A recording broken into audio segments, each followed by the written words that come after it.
이사야서 40장 6절에서 11절까지의 말씀을 천천히 함께 읽도록 하겠습니다. 함께 읽습니다. 말하는 자의 소리여 이르되 외치라. 대답하되 내가 무엇이라 외치리이까 하니 이르되 모든 육체는 풀이요 그의 모든 아름다움은 그의 꽃과 같으니 푸른 마르고 꽃이 지는 여호와의 기운이 그 위에 붐이라. 이 백성은 실로 풀이로다. 푸른 마르고 꽃은 지으나 우리 하나님의 말씀은 영원히 서리라 하라. 아름다운 소식을 시온에 전하는 자여 너는 높은 산에 오르라. 아름다운 소식을 예루살렘에 전하는 자여 너는 힘써 소리를 높여라. 두려워하지 말고 소리를 높여 유다의 성읍들에게 이르기를 너희의 하나님을 보라 하라. 보라, 주 여호와께서 장차 강한 자로 임할 것이요 친히 그의 발로 다스릴 것이라. 보라, 상급이 그에게 있고 오공이 그의 앞에 있으며 그는 목자같이 양떼를 먹이시며 어린 양을 그 발로 모아 품에 안으시며 젖먹이는 그를 온순히 인도하시리로다. 아멘. 이스라엘 백성들에게 하나님을 바라보지 못하게 하는 큰 성이 있었습니다. 그 성은 그 지역 가운데 그 지역 주위에 감히 볼 수 없는 큰 성이었습니다. 역사적으로 바벨론 성이 얼마나 큰지 설명하는 부분들이 있습니다. 그 성이 있었기에 그 성에 포로로 잡혀갔던 이스라엘 백성들은 이 성이 무너지겠나? 이 강한 성이 우리를 끝까지 붙잡고 있지 않겠냐? 그런 두려움과 걱정으로 살아갈 수밖에 없었습니다. 혹시 이 자리에 앉아 계신 성도들에게 하나님을 바라볼 수 없도록 우리의 시야를 막아버리는 바벨론 성이 있진 않습니까? 하나님을 바라보지 못하게 하는 큰 성이 있진 않습니까? 우리는 우리의 연약함은 늘 눈에 보이는 것을 통해서 안정을 누리기 마련입니다. 그래서 눈에 보이지 않는 하나님을 붙잡고 있는 것보다 차라리 적의 공격 앞에 강한 성, 큰 성 안에 있으면 우리가 더 안전을 누릴 거라고 생각합니다. 그렇게 우리는 눈에 보이는 것을 바라보면서 안타까운 것은 미래를 바라봐야 되는데 눈에 보이는 현실만 바라본 채 미래의 하나님을 바라보지 못하는 실수를 범하게 됩니다. 자, 우리가 역사적으로 한번 큰 성, 안전한 성, 난공불락이라고 불리는 그런 성이 있습니다. 아마 다녀오신 분도 있을지 모르겠습니다. 프랑스 노르망디 해안에 가면 몽셀 미셸이라는 성입니다. 지금 딱 보면 바다 가운데 갯벌 가운데 섬 가운데 성이 하나 우뚝 세워 있습니다. 이 성은 프랑스를 대표하는 요새이자 수도원으로 사용되는 그런 성입니다. 이 성은 난공불락의 상징이 되는 성입니다. 왜냐하면 이 성을 공격했던 사람들이 참 많습니다. 그런데 한 번도 점령되지 않은 성입니다. 왜냐하면 지금은 길이 나 있어서 쉽게 걸어서 들어갈 수 있지만 과거만 해도 조수 가만차가 워낙 커서 여기 갯벌이 좀 작게 보이지만 수키로의 갯벌이 펼쳐진다고 합니다. 그래서 여기에 살던 사람들은 지혜를 가지고 진공했지만 쳐들어온 적들은 왔다가 갑자기 들어오는 물에 몰살되는 경우, 수몰되는 경우가 많았다고 합니다. 그렇게 이 성은 강한 성으로 접근 자체가 어려운 큰한 성으로 무적의 성으로 불렸습니다. 그런데 이 성이 그렇게 강했는데 어떻게 무너진지 압니까? 위에 정치의 세력이 바뀌니까 이 성의 주인이 순식간에 바뀌어버리고 이 성의 주인이 다른 나라로 바뀌게 됩니다. 자, 우리가 이렇게 무너지지 않는 성들을 바라보면서 우리는 안정을 누릴지 모릅니다. 흔들리지 않는 마음을 가질지 모릅니다. 하지만 이러한 성도 한순간에 무너질 수밖에 없다는 것이죠. 역사적인 자료로 남아있는 건 아니지만 대충 바벨론 성을 이렇게 한번 그려봅니다. 성 앞으로 큰 강이 흐르죠. 그래서 이 성의 이름이 뭐냐면 난공 불락의 성입니다. 이 성이 얼마나 컸는지 역사학자 주전 4세기경을 살았던 역사학자 헤로도토스는 이렇게 말했습니다. 바벨론 성은 난공불락의 성이었다. 그 성벽이 얼마나 두꺼웠는지 그 성벽 위로 마차가 한꺼번에 6대가 지나갈 수 있었다고 합니다. 그만큼 큰 두께를 가진 성이었습니다. 그리고 실제적으로 역사적으로 이 성 안에 사는 사람들은 평안함을 누렸습니다. 그게 어떤 역사적인 배경으로 나타나냐면요. 바사왕, 페르시아 왕 고레스가 이 바벨론 성을 점령하기 위해서 쳐들어왔습니다. 그런데 이 바벨론 성의 벨사살 왕은 저기 쳐들어왔는데 뭐 했는지 압니까? 10년이라도 10년 축제를 계속 진행하라 했습니다. 그만큼 이 성에 대한 자신이 있었습니다. 그래서 아무리 밖에서 에워싸고 막아도 먹을 것도 많고 또 강한 구사력도 가져있기 때문에 이 성이 결코 무너지지 않을 거라는 확신을 가지고 오히려 적게 침입 앞에 10년 축제를 벌였던 것이 역사적으로 기록으로 남겨 있습니다. 그런데 이 성이 어떻게 무너지지 않습니까? 우리가 다니엘서를 보면 벨살살을 하여서 벽에서 손가락이 나타납니다. 그 글을 쓰죠. 예레미야의 대겔 우바르시 뭡니까? 내 나라가 끝났다 라는 이 메시지를 보게 됩니다. 그와 함께 하나님께서 고레스에게 주셔서 말씀을 따라 강을 마르게 하는 통하여서 이 성을 정복하게 해주겠다라는 그 말씀을 따라 고레스가 어떻게 했냐면요, 이 앞에 흐르는 강을 막아서 물이 흐르지 않는 강으로 만들었습니다. 그리고 물이 마르자 그 성을 쉽게 들어갔다고 합니다. 큰 저항 없이 그 성에 들어가서 그 성에 거하는 군사들을 처치하고 벨사살의 목을 뼈었다고 역사적으로 말하고 있습니다. 이렇게 자만하던 성도 하나님께서 까딱하시니까 나라가 멸망하게 되는 그런 모습들을 보게 되었습니다. 오늘은 특별 기도의 이틀째이죠. 하나님께서 성도들에게 주시는 새 힘은 무엇일까요? 바로 이 큰 성 바벨론을 무너뜨릴 힘이 있는 하나님의 말씀입니다. 오늘 말씀 8절 말씀을 보면 푸른 마르고 꽃은 시드나 우리 하나님의 말씀은 영원히 서리라 라고 말씀하십니다. 이 말씀을 믿으십니까? 네. 아멘. 여기서 말하는 풀, 꽃은 무엇을 의미합니까? 함께 지금 6절 말씀을 보면 모든 육체는 풀과 꽃과 같다라고 말하고 있습니다. 모든 육체는 바로 인간을 말하죠. 모든 사람은 풀과 같고 꽃과 같이 순간 지나가는 것에 불과하다라고 말합니다.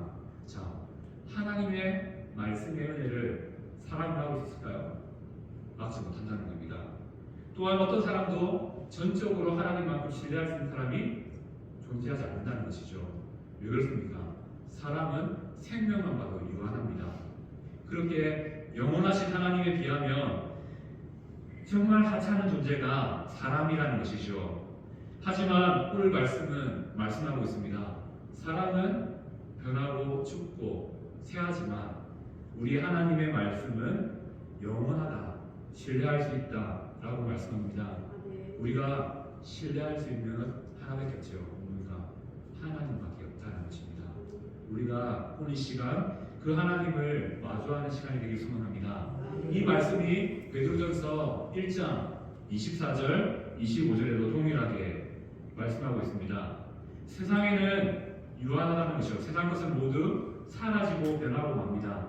하지만 하나님의 말씀은 결코 변하지 않기 때문에 우리가 신뢰하고 따를 수 있는 유일한 기준이 된다라고 말씀하고 계십니다.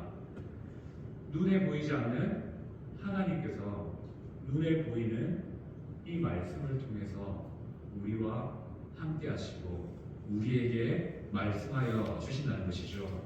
그리고 이 말씀이 영원하고 변하지 않는 말씀이고요. 그리고 이것이 하나님께서 성도에게 주시는 두 번째 새 힘이라고 말씀하고 있습니다. 계속해서 6절 말씀을 보면 모든 육체는 풀이요 들의 꽃과 같다라고 말합니다.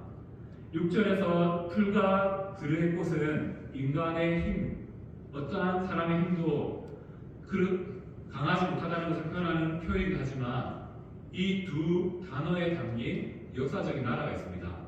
자, 이스라엘을 무너뜨린 나라가 두 나라죠. 처음에는 아수르가 침입해 와서 공격하면서 나라를 흔들어 놓기 시작합니다. 그리고 마지막은 바벨론이 쳐들어와서 이스라엘을 완전히 지배하고 무너뜨리게 됩니다. 여기서 말하는 풀과 들의 꽃은 바로 역사적으로 이스라엘을 무너뜨렸던 아수르와 바벨론을 의미하고 있습니다. 그런데 그 바벨론이 가나다 한들 하나님께서 사막에 뜨거운 바람을 불면 풀과 같고 꽃과 같은 그 나라가 영원하겠습니까? 순간 말라버릴 것이고요. 시들어 버릴 것입니다. 그렇기 때문에 7절 말씀은 풀은 마르고 꽃은 시들면 여호와의 기운이 그 위에 붐이라 라고 말씀하고 있습니다. 바벨론이 아무리 강하다고 해도 이스라엘 백성들이 봤을 때 이 성이 결코 무너지지 않겠다라는 생각이 들었지만 하나님 보시기에는 풀과 꽃과 같다라고 말씀합니다. 그들의 화려함, 아름다움은 잠시라는 것이죠. 풀과 같은 꽃과 같은 이 바벨론의 사막에 뜨거운 바람이 불면 어떻게 되겠습니까? 순간 말라버리고 시들어버린다는 겁니다. 7절 말씀은 이 뜨거운 바람을 여호와의 기운이라고 말씀하고 있습니다. 여호와의 기운은 바로 여호와의 바람을 의미하죠. 성령의 바람이 불면 이 땅에 강해 보이던 어떠한 바벨론과 같은 큰 성도 하나님의 말씀의 바람 앞에는 무너질 수밖에 없다는 것이죠. 바벨론의 멸망은 페르시아와 고레스가 강해서 그들이 무너진 것이 아닙니다. 바로 하나님의 말씀의 기운이 그들을 무너뜨리고 그 자리에 주저앉게 만들었다라고 성경은 말씀하고 있는 것이죠. 왜 그렇습니까? 이스라엘 백성들이 예루살렘으로 돌아오기 위해서 가장 먼저 선지자의 조건은 바벨론이라는 나라가 망해야 됩니다. 하나님은 그 망함을 여호와의 기운을 불어서 고레스에게 힘을 주셨죠. 고레스를 통해서 그 나라를 완전히 무너뜨리고 고레스에게 지혜를 주셔서 모든 나라 노예들은 자기 나라로 돌아가라는 칙령을 내리게 됩니다. 그래서 이스라엘 백성들이 예루살렘으로 아무 저항 없이 쉽게 돌아올 수 있습니다. 하나님은 이렇게 역사적으로 바벨론 성, 큰 성을 무너뜨리셨습니다. 그 하나님이 바로 우리가 믿는 하나님입니다. 할렐루야. 아멘. 하지만 우리는 또 기억해야 됩니다. 자, 큰 성이 우리를 많이 두렵게 하지만 하나님의 말씀은 영원하다는 것이죠. 그리고 그 영원하신 하나님 말씀 앞에 우리가 기억하며 나아가야 될 것은 이겁니다. 8절 말씀을 보면 이렇게 말하죠. 푸른 마르고 꽃은 시드나 우리 하나님의 말씀은 영원히 순다라고 말하고 있습니다. 여기서 말하는 우리 하나님의 말씀은 바로 이스라엘을 향한 구원의 약속입니다. 푸른 마르고 꽃은 시드나 바벨론은 무너지지만 우리 하나님의 말씀, 바로 이스라엘을 구원하시는 하나님의 약속은 영원하다라고 말씀하고 있습니다. 바로 우리를 향하신 하나님의 구원 계획은 멈추지 않고 끊어지지 않고 우리 생이 다하는 그날까지 이어진다는 그런 하나님의 약속이 있는 그런 말씀이 이 말씀임을 우리는 기억해야 됩니다. 자, 이 세상에 하나님보다 강한 것이 있을 수 있습니까? 없습니다. 하나님은 언제나 우리가 당면한 문제보다 크십니다. 우리에게 필요한 것은 무엇입니까? 바로 이 당면한 문제를 보는 눈이 아니라 그 뒤에 계신 하나님을 바라보는 믿음이 필요하다는 것이죠. 눈에 보이는 강함을 의지하는 것 아주 쉬운 일입니다. 하지만 눈에 보이지 않지만 모든 문제보다 크신 하나님을 바라보는 것이 참된 믿음이라고 말씀하고 있습니다. 바로 오늘 말씀은 그 믿음이, 그 말씀에 대한 믿음이 영원하다라고 말씀합니다.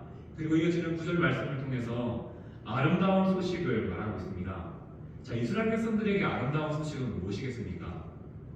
바벨론이 멸망하고 이제 너희는 예루살렘으로 돌아간다라는 소식일 겁니다. 그리고 하나님께서 다시 이스라엘 백성들을 돌보시고 구원하신다는 그 복음입니다. 신약에서 이 아름다운 소식은 예수님이 전한 그 복음을 의미합니다. 바로 구원의 소식, 구원의 놀라운 소식이 아름다운 소식이라는 것이죠. 그리고 이어지는 9절 말씀 끝을 보면 너희의 하나님을 보라라고 말씀합니다. 여호와께서 이스라엘과 함께 예루살렘으로 돌아오는 것을 보라는 것이죠. 이는 이스라엘이 이제 바벨론 포로를 끝내고 예루살렘으로 온전히 귀환할 것을 의미합니다. 또한 메시아가 앞으로 이스라엘 가운데 오실 것을 보라라는 것입니다. 더 나아가서는 앞으로 세상의 마지막 날 다시 오실 예수님을 보라라는 의미가 담겨 있습니다. 바로 우리가 하나님 주신 이 말씀을 통해서 봐야 될 하나님 어떤 분입니까? 우리의 인생을 향하여 오시는 하나님, 그리고 앞으로 우리를 향하여 오실 예수 그리스도를 보라라고 말씀하고 있습니다. 바로 하나님께서는 이 말씀을 통해서 우리에게 어떤 것들을 주십니까? 하나님을 바라보는 믿음을 주신다는 것입니다. 바로 오늘 우리가 새롭게 무장되어야 될 힘이 하나님의 말씀의 능력입니다. 그 말씀의 능력은 어떻게 나타날까요? 10절, 11절 말씀을 보면 하나님의 말씀은 여호와의 팔이 되어서 우리에게 나타난다라고 말씀하고 있습니다. 하나님은 팔로 하나님의 말씀으로 우리를 다스리십니다. 그 팔에는 두 가지가 있습니다. 강하심이 있고요, 온유하심이 있습니다. 이 두 가지의 특징을 통해서, 팔의 특징을 통해서 우리의 삶을 말씀으로 인도하십니다. 하나님께서 말씀으로, 팔의 다스림으로 우리를 다스릴 때 두 가지가 나타납니다. 상급과 보응이 우리에게 있다라고 말씀합니다. 상급은 무엇일까요? 하나님의 말씀이 우리를 다스려 주실 때 그 말씀 속에 하나님이 베푸시는 구원이 나타난다라고 말합니다. 그렇다면 보응은 무엇일까요? 우리는 보응하면 심판을 생각하기 쉽지만 여기서 말하는 보응은 이겁니다. 하나님께서 말씀으로 우리를 만져주시고 다스려 주시면요, 우리의 안에 악한 것들, 제약된 것을 하나님이란 말씀에 비추어서 바르게 세워가는 그런 은혜가 나타난다고 말하고 있습니다. 바로 하나님의 팔은요, 우리를 말씀을 통해서 구원하심으로 우리의 인생을 죄로부터 바르게 하심으로 나타난다라고 말씀하고 있습니다. 하나님의 강한 팔은 바로 구원을 약속하고 성취하시는 만군의 여호와의 능력을 보여주십니다. 그리고 그 강한 팔로 우리를 다스릴 뿐만 아니라 그 강한 팔로 양들을 불러 모으십니다. 구원뿐만 아니라 목자같이 우리를, 어린 양같이 우리를 안아주시는 것이 바로 하나님의 말씀이라고 말합니다. 하나님은 나의 목자시니, 오늘 말씀을 통해서 풀면 이겁니다. 하나님의 말씀이 나의 목자가 되신다. 그래서 이 말씀을 통해서요, 어떻게 하십니까? 우리를 지켜주십니다. 모든 악으로부터 보호해 주십니다. 때로는 따뜻함으로 안아주십니다. 그것이 바로 하나님의 말씀이 우리에게 주시는 능력의 힘이라는 것이죠. 이렇게 하나님께서는 우리를 향하여서 사랑으로, 말씀으로 다가오십니다. 그리고 하나님께서는 언제나 우리를 향하여서 성령의 바람, 성령의 기운 풀어놓기 원합니다. 어떻게 해요? 이 말씀의 능력을 풀어 넣어주시기를 원하신다는 것이죠. 올 한해 우리가 사모해야 될 게 무엇이겠습니까? 바로 이 말씀을 통해서 나타나는 성령의 바람을 기대해야 됩니다. 바로 말씀의 은혜를 기대해야 됩니다. 그 말씀이 우리의 삶에 나타나면 하나님의 강한 손의 다스림을 통하여서 구원과 바로잡음의 은혜가 나타납니다. 그 말씀의 은혜가 우리 가운데 나타나면요, 이 말씀이 목자가 되어서 우리를 지키시고 보호하여 주시고 또 가장 좋은 길로 인도하여 주시는 은혜가 나타난다고 말씀하고 있습니다. 예. 근데 문제는 무엇입니까? 우리 앞에 계속 큰 성 바벨론이 보입니다. 내 믿음을 무너뜨리고 내 시야를 막아버리는 큰 성 바벨론이 우리의 삶에 있다는 것입니다. 오늘 이 시간 우리가 기도해야 될 제목은 이겁니다. 내 삶에, 나의 인생에 큰 성 바벨론을 바라봐야 됩니다. 그리고 하나님께서 성령의 바람을 부어주셔서 바벨론 성이 풀과 꽃과 같이 그 기운에 시들고 말라버렸던 것처럼 내 인생에 그 바벨론이 무너지는 하나님의 크신 은혜가 나타나기를 사모하며 기도하는 이 밤 되기를 간절히 소망합니다. 이 시간